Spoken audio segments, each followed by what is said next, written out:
In this episode, we focus on a reality of modern systems that beginners often underestimate. You rarely build everything yourself, so your security depends on people, products, services, and updates that come from somewhere else.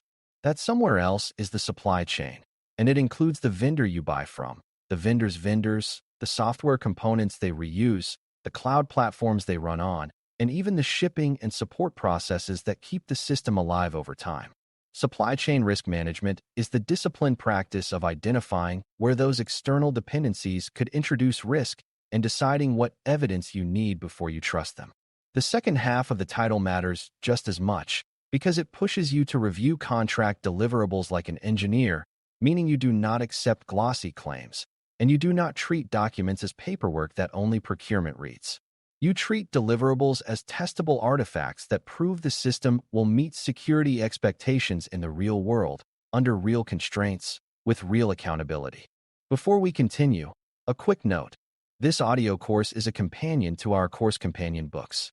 The first book is about the exam and provides detailed information on how to pass it best.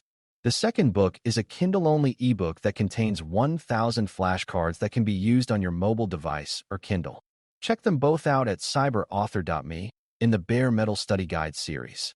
A beginner-friendly way to understand supply chain risk is to imagine that every external dependency is a doorway into your system's success or failure. Some doorways are obvious, like a vendor-administered remote support channel, and others are subtle, like a small open-source library that handles a data format and quietly becomes critical. Supply chain risk management asks you to map those doorways and then ask what could go wrong through each one, how likely it is, and how much damage it could cause if it happens. This is not about assuming vendors are malicious. It is about recognizing that mistakes, compromises, and misaligned incentives happen, and your system inherits consequences. When you rely on a third party, you also rely on their development habits, their patch response, their internal controls, and their ability to keep employees and infrastructure secure. The goal is to choose dependencies wisely and then set up verification so trust is earned and maintained rather than assumed. To apply supply chain risk management, you start by identifying what you are actually receiving, because many teams only think about the primary product and miss the layers beneath it. A delivered system might include hardware, firmware, operating systems, management consoles, cloud services, software updates, and ongoing support.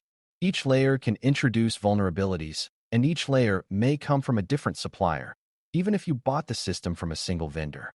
For example, a device may ship with firmware developed by one company, an operating environment developed by another, and management software that relies on third-party components.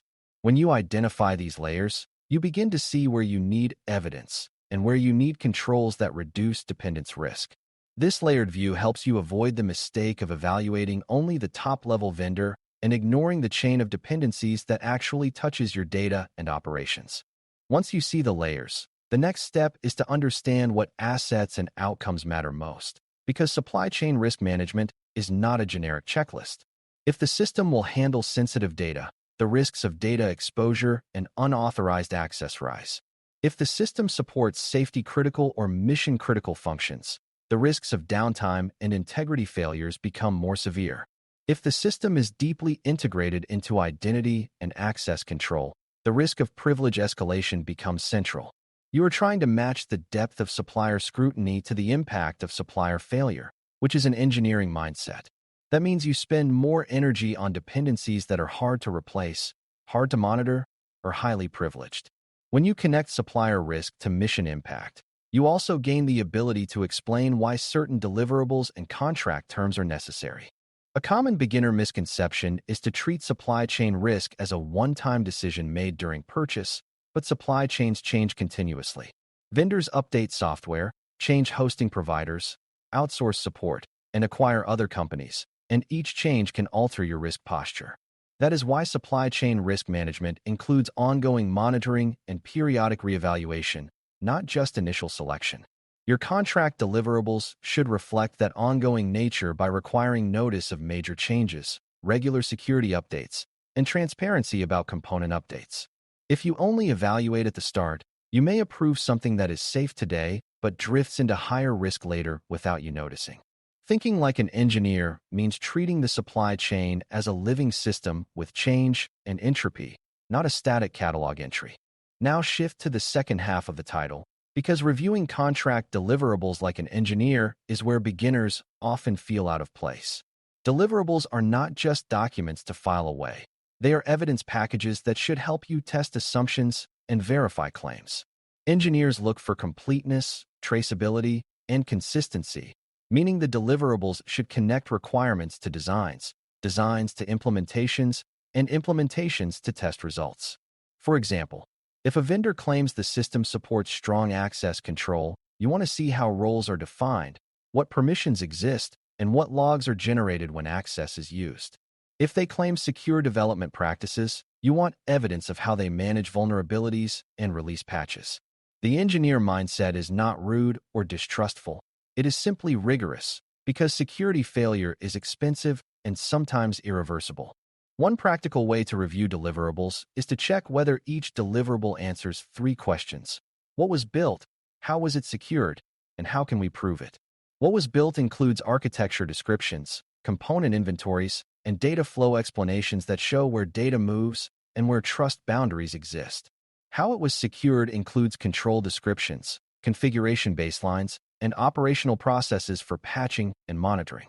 How we can prove it includes test reports, audit logs, traceability matrices, and acceptance criteria that can be verified in your environment. If a deliverable is full of marketing language but does not answer these questions, it is not an engineering deliverable.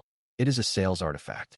Your goal is to ensure the contract requires deliverables that produce verifiable understanding, not just reassurance. A particularly important deliverable area in supply chain risk management is the component inventory, sometimes called a software bill of materials, because you cannot manage risk in components you do not know you have. Even without getting implementation heavy, you can understand the principle. If a vendor ships a product with hidden dependencies and one dependency becomes vulnerable, you need to know whether you are exposed and how to fix it. An inventory deliverable should therefore be specific enough to identify major components, versions, and update paths. It should also be maintained, because inventories that are accurate only at shipment become useless as updates occur. Reviewing this like an engineer means checking whether the inventory is detailed, whether it is updated, and whether it maps to the product you actually receive. If the inventory is vague or missing, the vendor may be leaving you blind to inherited risk.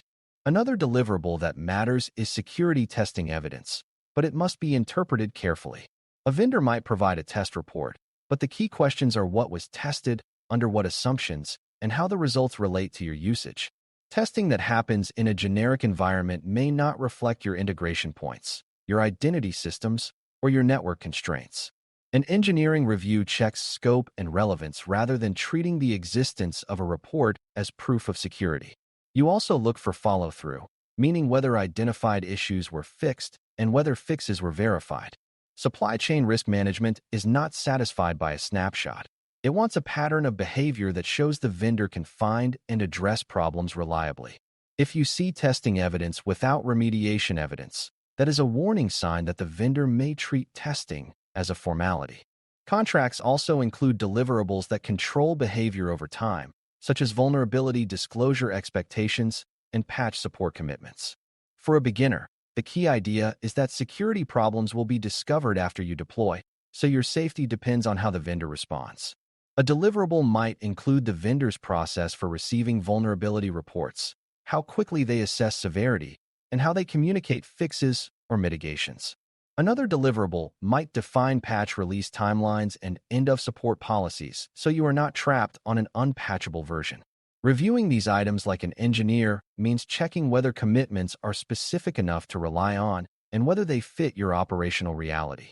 If a vendor can patch only quarterly but your environment requires faster response for critical issues, you have a mismatch that must be addressed before purchase. A subtle but important concept is verifying the boundary between vendor responsibility and customer responsibility, because supply chain risk often hides in that boundary. Vendors may secure their part well, while leaving you responsible for key settings, identity integration, and monitoring. And if that is not clear, gaps emerge. Engineering review asks what the product assumes you will do and whether those assumptions are reasonable for your organization. It also asks whether the product provides the necessary hooks, such as logging outputs and access control features, so you can fulfill your responsibilities. If a vendor says you are responsible for monitoring but does not provide usable telemetry, that is a practical security failure even if the core product is well designed. Supply chain risk management is therefore about aligning responsibilities with capabilities and making sure the contract reflects that alignment. Another engineering habit is to look for inconsistencies across deliverables, because inconsistencies often reveal unexamined risk. If an architecture document says data is encrypted at rest, but an operational guide suggests certain storage paths are unencrypted, you need clarification before acceptance. If a vendor promises rapid patching, but their support policy shows long delays, you need to reconcile the contradiction. Engineers do not assume inconsistencies are harmless. They treat them as signals that the system is not fully understood or that communications are not controlled. Supply chain risk management benefits from this habit because suppliers are complex organizations, and misalignment inside a supplier can become risk for you. Your job is to force clarity early, when fixing a misunderstanding is cheap, rather than later, when changing a contract or redesigning an integration is painful. To apply supply chain risk management well, you also need to think about the possibility of supplier compromise, not because it is guaranteed, but because the impact can be large. If a supplier's build environment is compromised, malicious code can enter updates, and that risk is hard to detect from the outside without strong transparency and controls. While you may not be able to dictate internal supplier practices in detail, you can require evidence of secure development and release practices and require prompt notification if the vendor experiences incidents that could affect customers. You can also plan your own defense by limiting supplier privileges, monitoring for unusual behavior, and separating critical functions so one supplier cannot control everything. This is an engineering approach to resilience, where you assume external failures can happen and you design your system and agreements to reduce blast radius. The key is to combine contractual evidence with architectural containment.